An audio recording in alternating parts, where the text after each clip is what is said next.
नमस्कार दोस्तों, मैं हूँ प्रगति और आप देख रहे हैं लाइफ विद प्रगति। आज का टॉपिक बेहद इंटरेस्टिंग है, कर्म और भाग्य, यानी कि कर्मा एंड डेस्टिनी।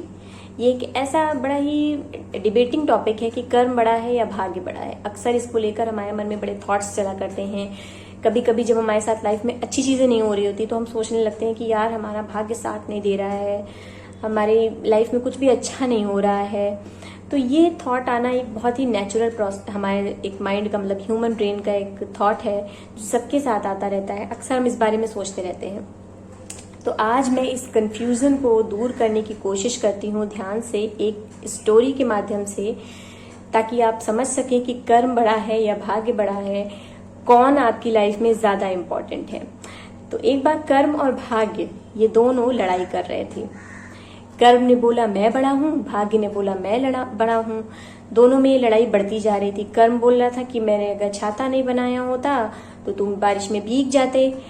भाग्य बोलता है कि अगर मैं बारिश चाहे कितनी भी तेज होती, अगर तुम्हारा छाता मैं घर पर ही भूल आया होता तो तुम्हारा छाता किसी काम का नहीं होता, यानी कि मैं इम्पोर्टेंट हूँ। इस तरह से दोनों एक दूसरे को एग्जाम्पल दे दे के लड़ाई करे जा रहे होते हैं। दोनों लड़ते लड़ते भगवान के पास जाते हैं। भगवान के सामने ही बोलते हैं कि भगवान आप बताइए कि कौन बड़ा है दोनों में, कर्म बड़ा है या भाग्य बड़ा है। भगवान दोनों को ध्यान से देखते हैं और फिर कहते हैं, एक जगह बताते हैं सामने एक गुफा बनी हुई है, उस गुफा के अंदर जाओ, तुम्हें तुम्हारा आंसर मिल जाएगा। दोनों भाग के उस गुफा के अंदर जाते हैं। वहां पर जैसे ही वो गुफा के अंदर एंटर करते हैं, गुफा का दरवाजा बंद हो जाता है। दोनों घबरा जाते हैं, परेशान होने लगते हैं। चारों तरफ गुफा में काला काला घना अंधकार होता है, टेढ़े मेढ़े पहाड़, रास्ते, अजीब अजीब से रास्ते, अजीब अजीब सी आवाजें आ रही होती। दोनों घबरा जाते हैं कि ये आके मैं कहाँ फंस गया। दोनों लड़ाई तो कर रहे थे, मगर अब यहाँ से बाहर कैसे निकले, ये कहाँ आके फंस गए हैं। दोनों बड़े थक जाते हैं, परेशान हो जाते हैं, बाहर रास्ता खोजते रहते हैं, मगर उन्हें रास्ता नहीं मिलता है। दोनों को प्यास लगाती है, थक के बैठ जाते हैं। तभी कर्म की नजर पड़ती है कि एक पत्थरों के बीच में से ड्रॉप आ रही है पानी की बूंदों को देखकर वो वहां जाता है और पत्थरों को हटाने की कोशिश करता है। धीरे धीरे खिसकाता है तो किसी तरीके से उसे वहां से पानी का हल्का हल्का सा झरना आ रहा होता है, पानी की बूंदें आती है। दोनों उस पानी को पीते हैं और उनकी प्यास बुझती है। अब दोनों को भूख भी लगी होती है। तभी कर्म वहां पर ध्यान से देखता है कि थोड़ी थोड़ी सी लाइट आ रही है, जहां से उसने पत्थर हटाया होता है वहां पर उसे कुछ कंदमूल फल दिखाई देते हैं। अब वो कर्म तो तोड़ के लाता है और जैसे ही खाने जा रहा होता है, भाग्य वहां बैठे बैठे बोलता है कि अरे यार मुझे भी भूख लगी है, थोड़ा सा मुझे भी दे दो। तो कर्म का मन तो नहीं करता है कि उसे दे, मगर फिर भी वो सोचता है चलो अच्छा ठीक है दे देता हूँ, मैं इतना भी वो इसके साथ रिजिड नहीं होता हूँ, दे देता हूँ। वो थोड़ा सा खाता है और थोड़ा सा उसे भी दे देता है। ये सब करते करते दोनों बड़े परेशान हो जाते हैं। थोड़ा तो उन्हें रिलैक्स मिलता है खा पी कर, मगर फिर भी वो परेशान होते हैं कि यहाँ से बाहर कैसे निकले। हम लोगों की फाइटिंग तो किसी और चीज पे हो रही थी और यहाँ तो जाके हम कहीं और फंस गए हैं। तब भगवान से वो दोनों प्रार्थना करते हैं कि हमें यहाँ से बाहर निकालिए।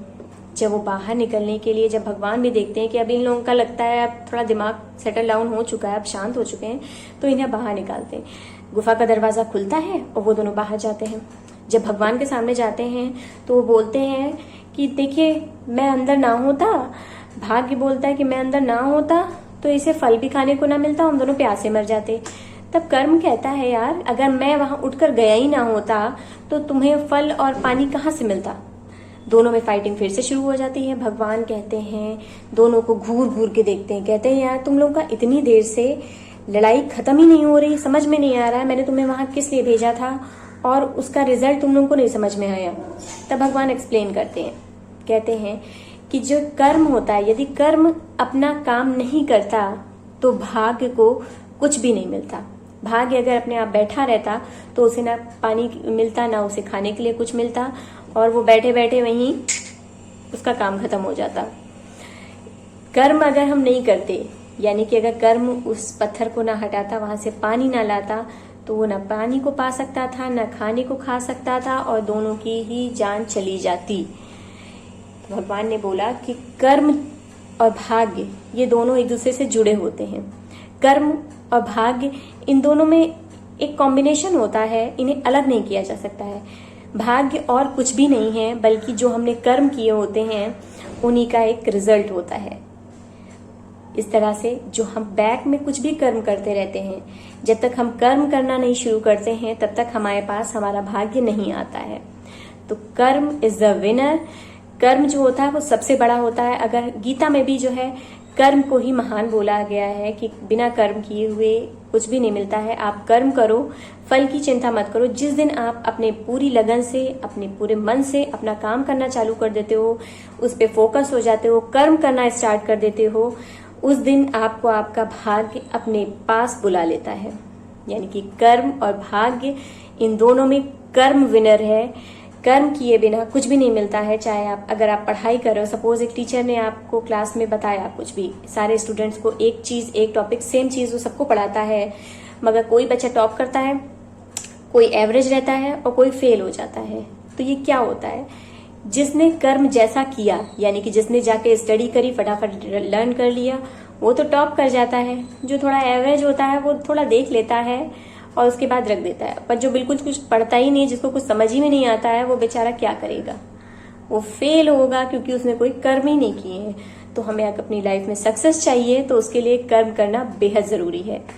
तो अगर आप भी चाहते हैं अपनी लाइफ में सक्सेस, तो ये भाग्य और कर्म की दोस्ती कर लीजिए, और इन दोनों के एक दूसरे के साथ जुड़ने से ही हमारी सक्सेस जो होती है वो मिलती है। जब हम कर्म करेंगे तभी हमें भाग्य मिलेगा। तो आई होप कि आपको समझ में आ गया होगा कि कौन बड़ा है, कर्म या भाग्य। तो अगर आपको मेरा ये वीडियो अच्छा लगा है तो इसे लाइक करना ना भूलिएगा, और मेरे चैनल को सब्सक्राइब करना भी मत भूलिएगा। अगर आप चाहते हैं कि मैं आपको ऐसे वीडियो बनाती रहूं और उसकी अपडेट आप तक पहुंचती रहे, तो फटाफट से मेरा चैनल सब्सक्राइब कर लीजिए। और इसी के साथ मिलती हूं मैं आपसे नेक्स्ट वीडियो में। तब तक के हंसते रहिए, मुस्कुराते रहिए और खुश रहिए। नमस्कार।